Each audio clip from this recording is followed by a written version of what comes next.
Coucou les amis, c'est Sandra, j'espère que vous allez bien aujourd'hui, j'espère que vous êtes en pleine forme, j'espère que vous avez bouffé votre crapaud matinal, j'espère que vous avez fait votre routine du matin, celle qui vous fait du bien, celle qui vous donne la pêche, celle qui vous donne de l'énergie pour affronter la journée, pour faire avancer vos projets. Voilà, j'espère que vous avez fait ça. Et si vous ne l'avez pas fait, allez le faire tout de suite parce que vous allez voir, ça va vous faire un bien de ouf. Aujourd'hui, j'avais envie de vous parler de...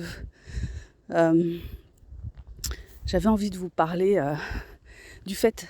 Alors, je suis un peu essoufflée. J'avais envie de vous parler du fait de créer sa chaîne YouTube et de voir ça comme un outil de développement personnel. Oui, parce que pour moi, avant tout, pour le commun des mortels, pas pour les gens qui ont forcément un truc à vendre, quoique j'ai des choses à vendre, effectivement, mes livres, que vous pouvez d'ailleurs aller acheter sur la plateforme Amazon, qui sont en version papier et en version numérique. J'y ai mis beaucoup de temps, beaucoup de passion. Donc si vous passez souvent sur cette chaîne et que vous êtes curieux de mon univers littéraire, ce serait cool que vous alliez faire un tour sur la plateforme, que vous regardiez un petit peu dans le choix qu'il y a et puis que vous choisissiez un de mes livres, que vous le lisiez, que vous en fassiez un petit commentaire et que vous laissiez des étoiles, voilà, pour dire si vous avez aimé un peu beaucoup passionnément, à la folie ou pas du tout. Donc, oui, je fais de la promo. Si je ne m'auto-promeux pas, qui le fera pour moi? Personne. Donc, pour en revenir à mon sujet, c'est-à-dire la création d'une chaîne YouTube, oui, donc pour moi, c'est un super outil de développement personnel.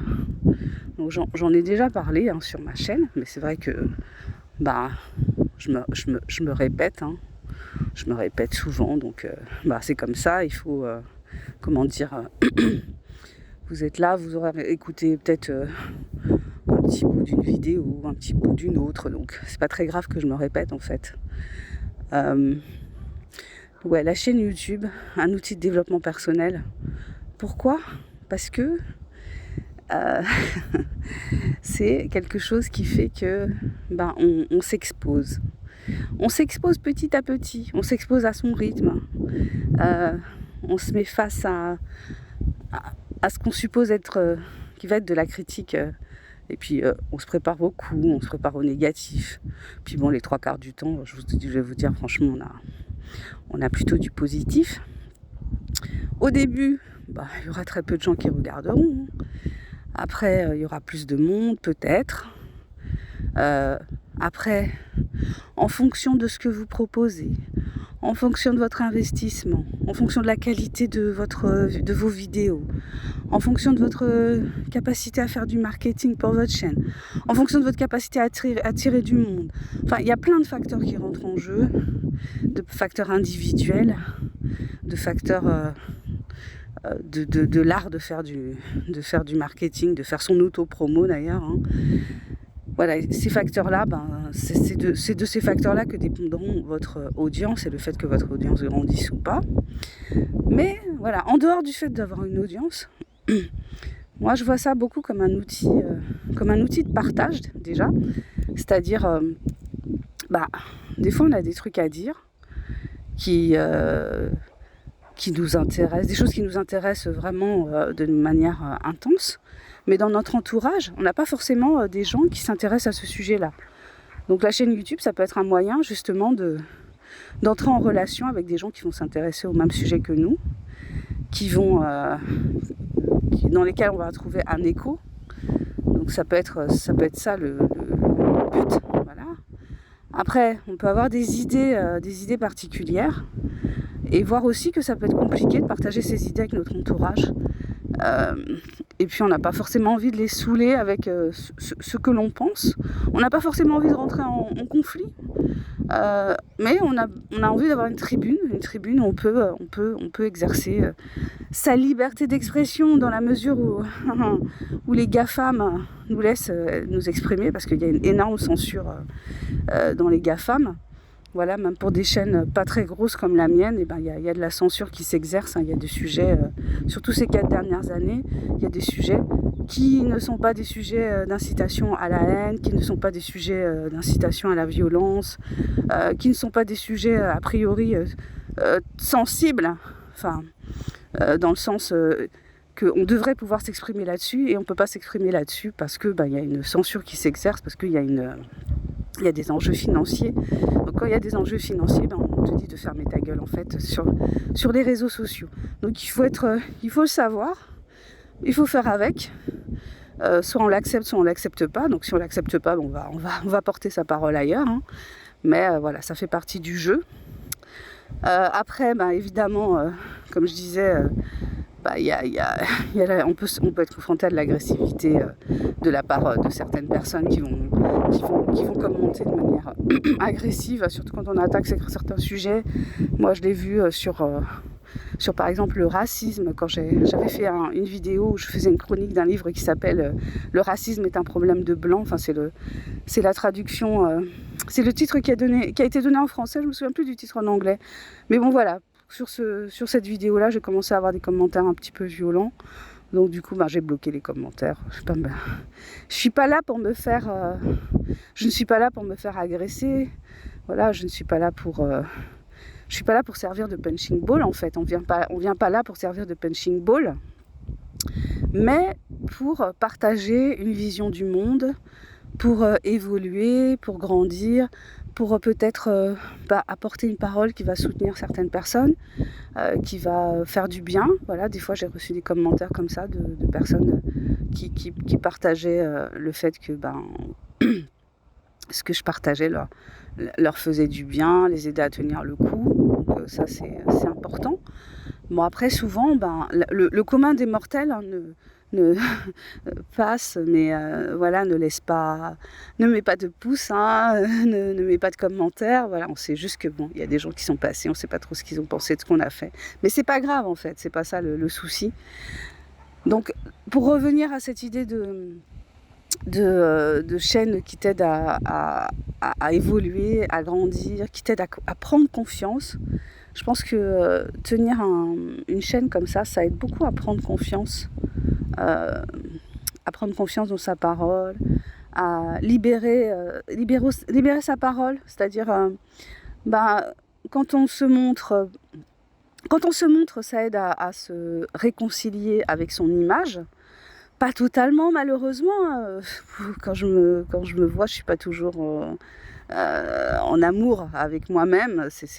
L'image de soi, c'est souvent c'est compliqué l'image de soi, donc se voir, en plus je fais pas ça de manière pro, donc c'est pas forcément je suis pas forcément à mon avantage, enfin c'est pas quelque chose de simple de se montrer, de se voir, d'entendre sa voix aussi, entendre sa voix de l'extérieur, c'est toujours compliqué, on a l'impression d'entendre quelqu'un d'autre, on se dit c'est moi ça, puis quand on se voit aussi sur l'écran, on se dit c'est moi ça, enfin c'est l'inquiétante étrangeté du proche, voilà, j'essaie de la jouer à la psychanalytique. Ouais, donc c'est toi, mais c'est un toi que tu découvres quelque part, parce que et puis en plus quand tu te mets comme ça, même si tu te mets pas vraiment en scène, parce que t'es pas en train de jouer un rôle, mais quelque part tu joues un rôle, je veux dire dans le sens où tu sais que il y aura forcément quelqu'un qui va regarder un moment ou un autre, qui va regarder peut-être quelques secondes, quelques minutes, peut-être jusqu'au bout, qui sait, mais voilà, donc tu t'exposes, donc du coup tu te mets à jouer un rôle, tu te mets à avoir des automatismes, enfin il y a quelque chose qui vient comme ça dans le fait d'être en représentation, parce que tu es quand même malgré tout en représentation, et t'apprends des choses, t'apprends justement à être en représentation. Donc c'est un outil aussi d'acceptation, je trouve que c'est un bon outil d'acceptation de soi, même si ça fait pas des miracles évidemment, mais c'est un truc qui te permet, moi en tout cas je le vis comme ça, ça te permet de te voir différemment, de t'accepter, d'être dans un chemin où tu t'acceptes davantage. Et puis, il y a le fait d'oser, en fait, d'oser simplement. Et ça, ouais, oser, y aller, faire les choses, euh, comment dire, se défier. Ouais, moi, je me souviens, j'avais commencé en faisant 1 minute à l'époque, j'étais encore sur Facebook, donc je m'étais lancé ce défi de faire 1 minute, 1 minute de vidéo chaque jour, 30 jours de vidéo pour parler de sujets. Ça tournait surtout autour de l'écriture, de l'auto-édition. Et ouais, moi je pense que ça fait partie d'un cheminement intérieur. J'y vois même une dimension thérapeutique dans le fait de tenir une chaîne. Je vois ça un peu comme le journal intime, parce que tenir son journal intime, ça a une dimension thérapeutique. Et je pense que tenir sa chaîne YouTube, ça a aussi une dimension un peu comme ça, de soin de soi, dans le sens après, voilà, je parle pour moi, hein, mais dans le sens d'être dans un truc où tu travailles un peu sur l'acceptation de toi, l'acceptation de ton image, l'acceptation de ta voix, l'acceptation de tes idées, l'acceptation de tes pensées. Donc ouais, je pense que ça a un rôle. Il y a quelque chose là-dedans qui est de l'auto-soin, de l'auto-protection. Et puis ouais, il y en a qui vont dire que c'est égoïste, que c'est nombriliste et blablabla et blablabla, mais en fait, je pense que plus on accepte d'être nombriliste, mais dans le sens, comment dire, dans le sens soit à soi-même, mais dans le sens avec il y a des belles phrases bibliques, hein, comment c'est déjà, ne fais pas, traite les autres comme toi-même, aime les autres comme toi-même, ou je sais plus, la phrase me revient pas, mais vous voyez l'idée, c'est-à-dire que comme je me traite, j'ai envie que les autres me traitent. Et comme je traite les autres, j'ai envie qu'ils me traitent. Vous voyez ce que je veux dire? Donc, tu es dans l'acceptation de toi, et tu souhaites que les autres soient dans l'acceptation de ce que tu donnes à voir. Et s'ils le sont, tant mieux. S'ils le sont pas, tant pis. Hein, ils zappent. Il y a des millions de chaînes sur YouTube. Hein. Voilà. Bon, écoutez, c'était ça que j'avais envie de partager avec vous aujourd'hui. C'est l'idée que créer sa chaîne YouTube, ça peut être un instrument de développement personnel. Et si vous en avez envie, mais que vous n'osez pas, allez-y, foncez, faites-le. Faites-le. De toute façon, au début, il n'y aura quasiment personne qui regardera. Et au fil du temps, vous allez acquérir de la confiance, vous allez acquérir des automatismes. Vous allez peut-être pas faire comme moi, c'est-à-dire que au lieu d'en rester toujours un petit peu au même stade, non, enfin j'exagère. J'ai fait des progrès. Mais voilà, vous allez peut-être vraiment vous professionnaliser, vous découvrir une passion pour le montage, faire des trucs géniaux. Donc, s'il y a l'envie, essayez. Quand il y a l'envie, ça veut dire on essaye, on voit ce que ça donne. Voilà. Bon, des fois, il y a des envies qu'on a qui sont un peu pourries, mais quand on a des envies de créativité comme ça, faut y aller. Ok, écoutez, je vais m'arrêter là pour aujourd'hui. J'ai oublié de vous parler de mes formations. Donc, si vous êtes dans une démarche d'écriture, voilà, si l'auto-édition ça vous intéresse, et si vous voulez avoir des petits conseils, conseils entre guillemets, surtout connaître le parcours de quelqu'un d'autre, moi je vous propose de partager mon parcours avec vous dans des formations. Vous trouverez les liens juste en dessous de la vidéo. J'ai fait des masterclass, j'ai fait des formations, j'ai fait un atelier, puis à une période donnée j'avais même fait des directs pour parler de certains points sur l'écriture, la création des personnages, le choix est-ce qu'on utilisait la première personne, est-ce qu'on utilisait un narrateur omniscient, enfin voilà, j'ai fait pas mal de trucs là-dessus, de direct là-dessus.